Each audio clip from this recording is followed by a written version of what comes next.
Tu veux garder ce dessin? Si tu veux. Je t'arracherai la page. Merci. Ou j'en ferai d'autres. Mais je les garderai aussi. D'accord. C'est toujours un truc magique de voir quelqu'un dessiner quand on ne sait pas dessiner soi-même. De tout temps, de toute éternité, dans les cours de récré, je sais pas si c'était ton cas, quelqu'un qui dessine bien, c'est toujours un truc un peu magique.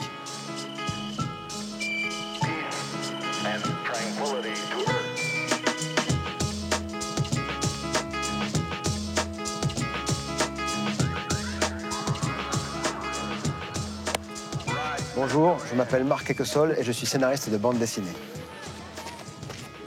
Bonjour Marc Équessol. Bonjour. Vous avez longtemps travaillé dans l'audiovisuel, maintenant la bande dessinée. Pourquoi la bande dessinée?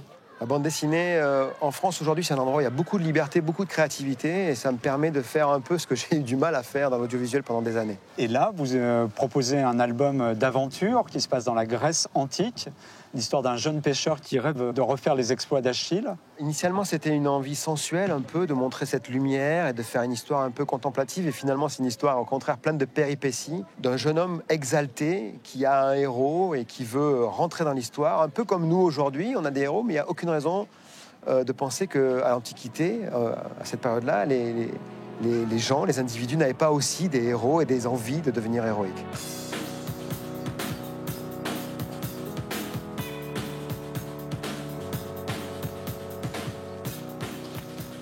Bonjour Amélie. Bonjour. Pour faire cet album avec Marc, vous êtes la dessinatrice. Et Marc a coutume de dire que en fait, le scénariste, c'est pas important, c'est le dessin. Vous êtes d'accord avec ça? Les deux sont importants, quand même. Et il a laissé beaucoup de place, de silence dans l'album pour que le dessin ait la place de respirer. Oui, parce qu'un dessinateur de bande dessinée, c'est aussi quelqu'un qui doit être un narrateur et s'approprier l'histoire et la raconter. Et Amélie, malgré son très jeune âge, comprend très très bien ça. Et moi, en tant que scénariste, je me sens servi par elle.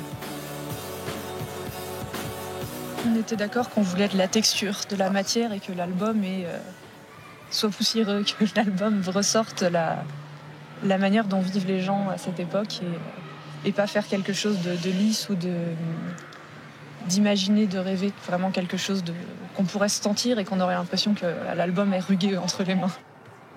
Le roman graphique a beaucoup amené ça, cette liberté dans une époque justement où on est entouré de choses numériques, c'est super, mais c'est bien de sentir l'artiste, l'humain qui est derrière le travail, même si l'histoire prime. Hein. Mais moi, en tout cas, en tant que lecteur, j'aime bien sentir ça. Marc, dès votre premier roman graphique, je le rappelle, vous avez obtenu le Fauve Polar à Angoulême. C'était pour Ghost 111. Je vous souhaite le même succès pour ce nouvel album, Cléos. Merci à tous les deux et à très bientôt de vous revoir. Merci.